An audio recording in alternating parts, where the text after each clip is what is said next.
And third is your power of pause. You are speaking passionately, but I felt that it was fast, and there are times that you are mumbling. You fail to somehow pause, take a breath, relax, and go back to your message so that the audience can feel you, identify you, and discern your message somehow. But overall, Toastmaster Juliet. Hello everyone, this is Juliet again and welcome to my channel. In today's video, I will be giving another content related to Toastmasters International. Tonight, I will be presenting my speech and kindly watch it out. So if you are interested, then keep on watching. But if you are new to this channel, don't forget to subscribe, ring the bell beside so that you'll get notified whenever a new video is uploaded like this. So if you're ready, let's get started.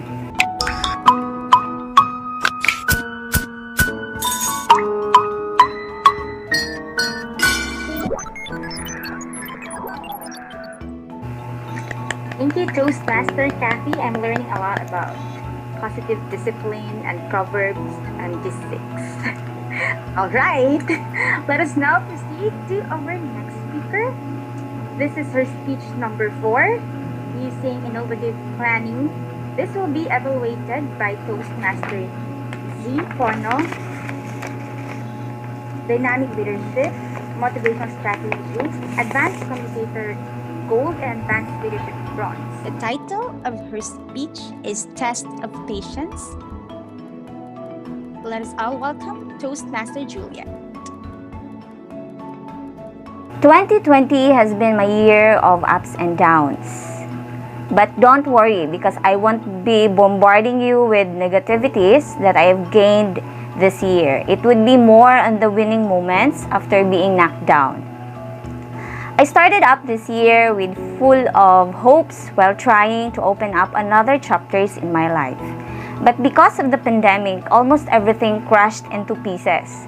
I was attacked with anxiety and even tried to withdraw from social media for a couple of months. But then, I had no choice except to keep on reminding myself that there are things that would occur in different corner or in different order other than those that I have set in my mind.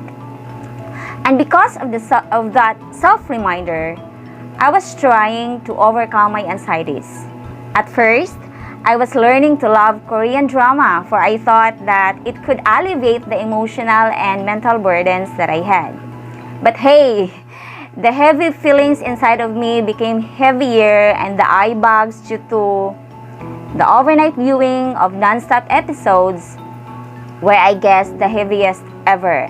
I couldn't really tame my patience to wait for even an hour to watch another episode. So after watching, I guess, 15 series or more, or with more or less 16 episodes in each series, I eventually stopped, for I found it unhealthy already. So I joined my parents-in-law in farming, which burnt my skin, yet very fulfilling after all. I jumped into gardening and ended up nurturing more than 100 of different types of houseplants.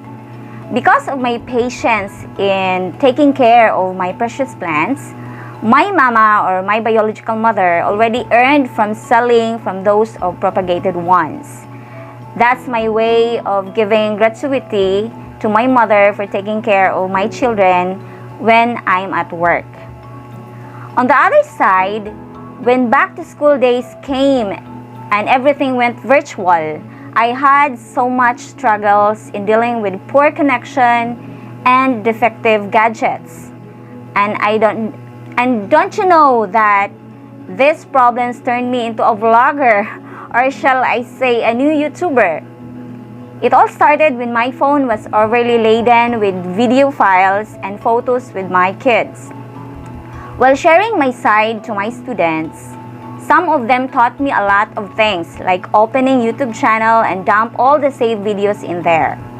So I obeyed to my students. The YouTube world has injected a lot of exciting challenges to me, from the efforts of increasing the subscribers and watch hours to weekly uploads, down to the disappointments by the weekly cleanup of YouTube management in my channel, I could say that these are good tests to my patience.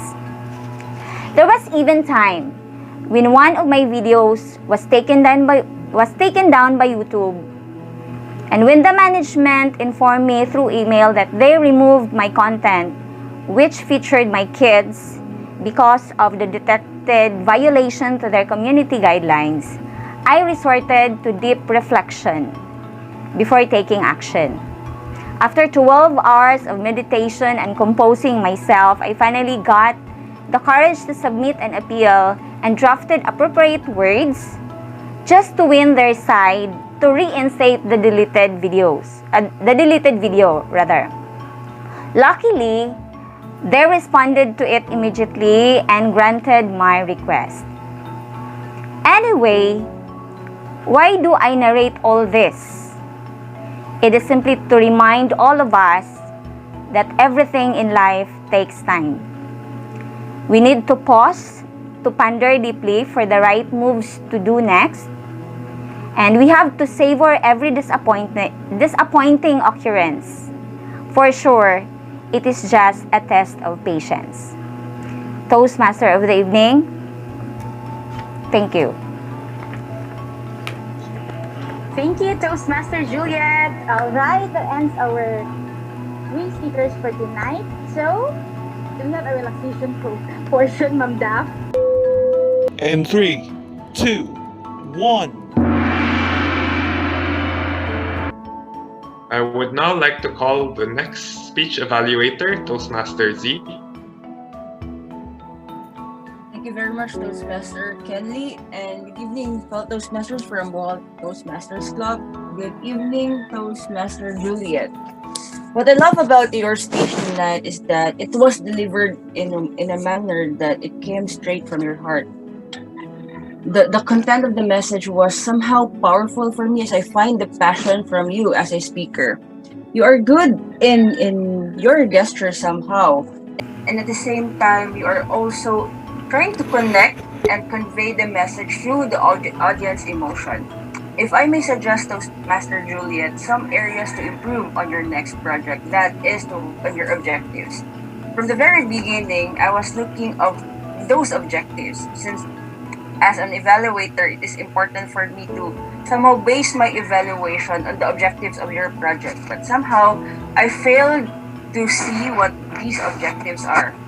Second is your organization. I know you have a lot of message to deliver tonight, but I was looking for the meat.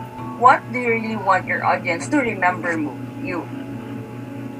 I think there are a lot of good meats out there, but what is the key takeaway that you want to impart to your audience? And third is your power of pause. You are speaking passionately, but I felt that it was fast, and there are times that you are mumbling. You fail to somehow pause, take a breath, relax, and go back to your message so that the audience can feel you, identify you, and discern your message somehow. But overall, Toastmaster Juliet, you've done a very good job tonight, and continue to inspire us, continue to share your story, and continue your journey in Toastmasters. Congratulations, and move on your next project. Thank you so much.